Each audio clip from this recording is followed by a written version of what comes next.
All right, I just wanted to give a quick update.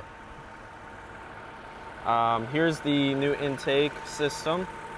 Besides like the tubing, this is still my old tubing setup just because I was getting like check engine light and stuff for flowing too much air through the MAF sensor. I kind of have to move the battery in order for the new actual tubing to fit. Then I can get the car tuned.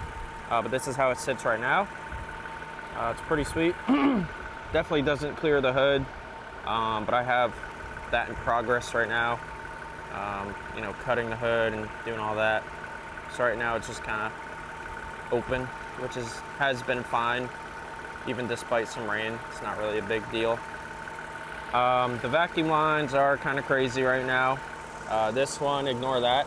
It's just going to a bolt, just so it's not pulling vacuum. So that's awesome. But that's pretty much an intake as it sits now. I got just like a clip of revving from the front and the back. I'll see if I can get a couple drive-bys today as well, like of the exhaust. As far as the intake system goes, that's where it sits right now. The exhaust, I freed it up a little more since last time. I kind of, sort of, maybe deleted the third cat. I don't want it to be crazy loud, I really don't. I want it to still be dailyable to some extent, but as far as the rest of the plans go, besides like making room for the new intake, getting it tuned, whatever, and the hood, I'm sorry, it's pretty freaking loud, but the lower intake manifold portion, I actually pulled that from a different vehicle.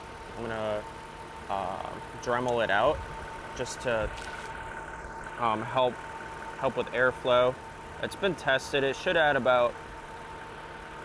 be good for about 4 more horsepower in terms of airflow. Porting out the lower intake manifold. Once I port it out, I'm also going to get that sent off to get powder coated, like a similar silver to the intake there, just help clean it up a little bit.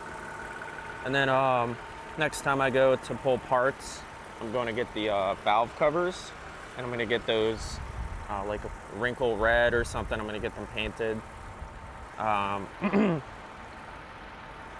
Other than that, we'll see where we go with updates. Definitely looking to do suspension or even bigger brakes, but probably going to be suspension next. I just hate how the car handles and maneuvers since it's so soft on the stock suspension. It's pretty terrible.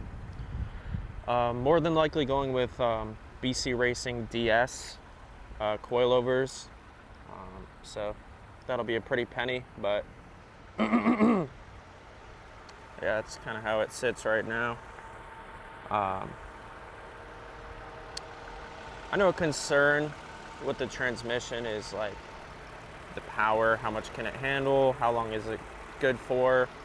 I do have like 186,000 miles on the car, and I did have the trans fluid changed, so right now it's been fine. I